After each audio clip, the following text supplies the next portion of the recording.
Do you ever feel like you're just spinning your wheels, like you're stuck in the same gear, running on an endless loop day after day? You know you want more from your career, your relationships, your life, but there's just no clear path forward.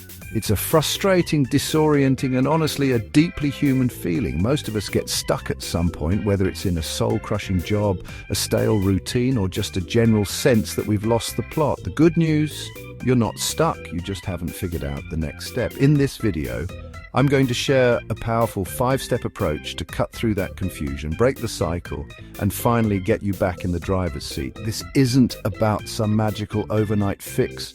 It's a structured way to get you moving again, one deliberate step at a time. Welcome back to Mentor's Mindset. Feeling stuck is usually a symptom of something deeper. It can be burnout, a fear of failure, or just the overwhelming noise of daily life drowning out what you truly want. Our brains can even get caught up in what neuroscientists call the default mode network. This is a brain state associated with mind-wandering and self-reflection, and when it's overactive, it can trap us in loops of overthinking. We end up waiting for some outside force to rescue us. But real change doesn't just happen to us, it has to come from within us. That's where a good framework becomes your secret weapon. Now, you may have heard of the C.L.E.A.R coaching model developed by Peter Hawkins, which stands for Contracting, Listening, Exploring, Action and Review. It's a fantastic tool. Today, we're using a slightly different C.L.E.A.R acronym, one I've adapted specifically for breaking out of that stuck feeling. It stands for Clarify, List, Execute, Assess, and Refine. It's a repeatable system that will take you from paralysis to progress. And stick around, because at the end, I'll share a bonus tip on how to create unstoppable momentum.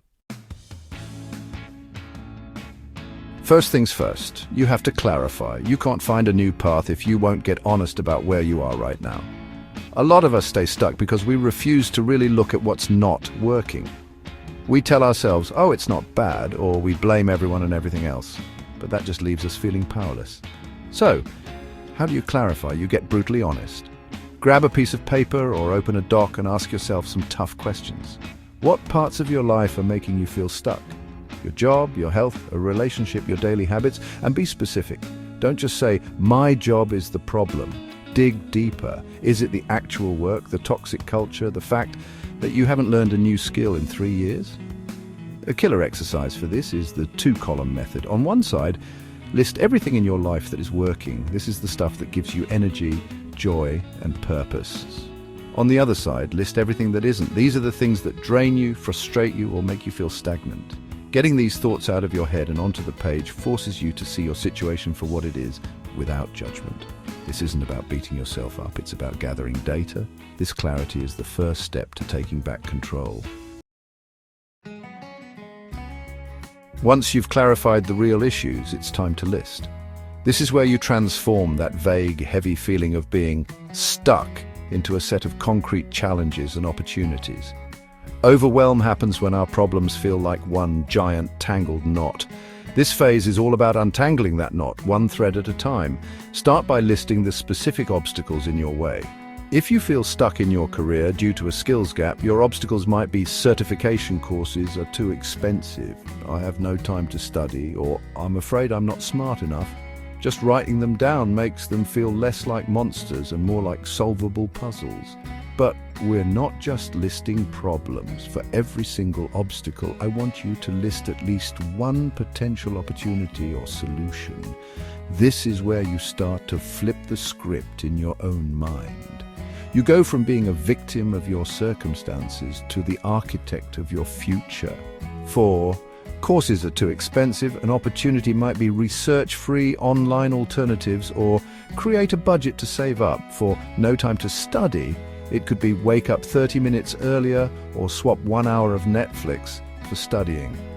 They don't have to be perfect solutions. It's all about generating possibilities. This simple act proves that you have options. You aren't trapped. This list is your new roadmap.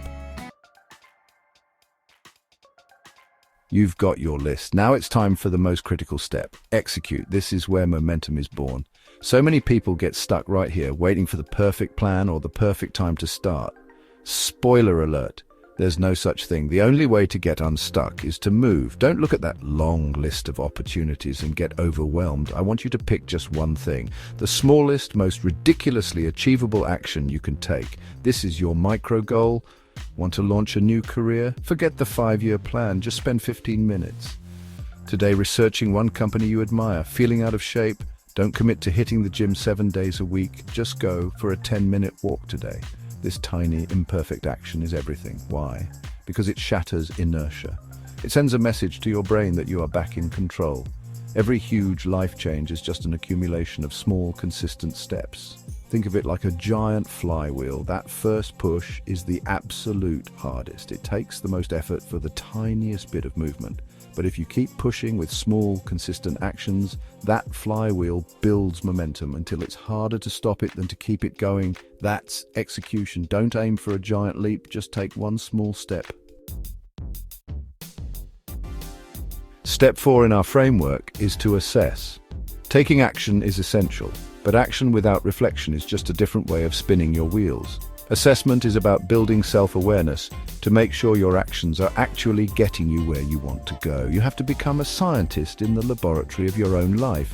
Set aside a little time, maybe 15 minutes every Sunday, to do an honest check-in. This isn't a performance review, it's a private meeting with yourself.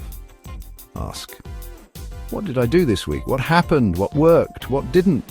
And the most important question, how did it make me feel?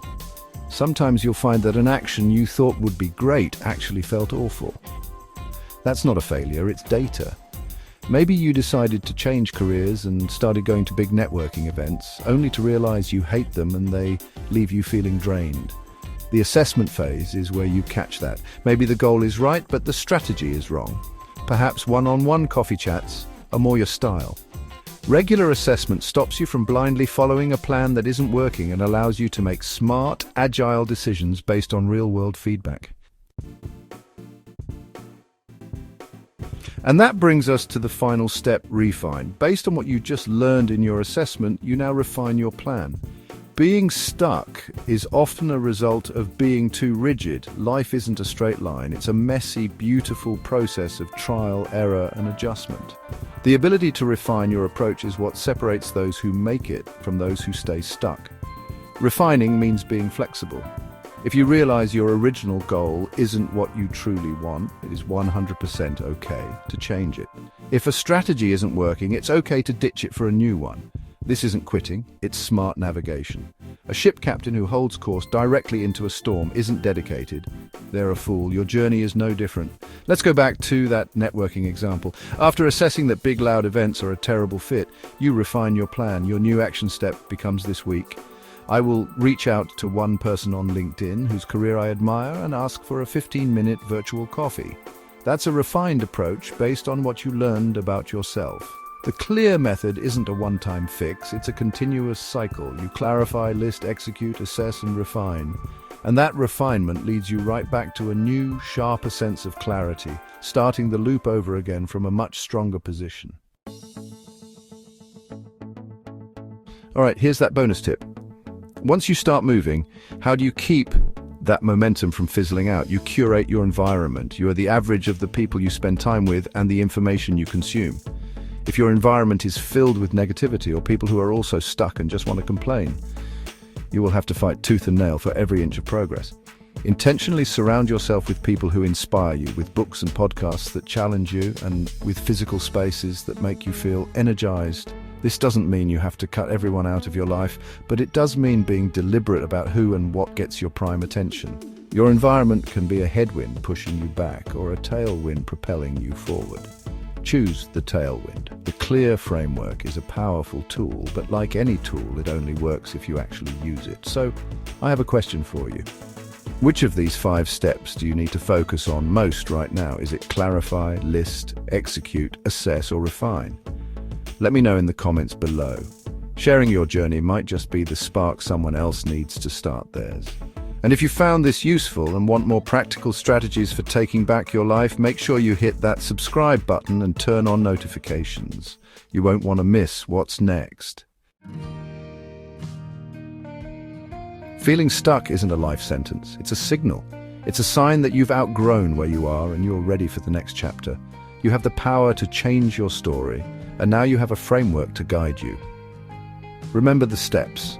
Clarify what's really wrong, list your obstacles and opportunities, execute with one small step, assess your progress honestly, and refine your plan as you learn. You don't need all the answers today. You just need to be willing to take that first step. Your future self is waiting.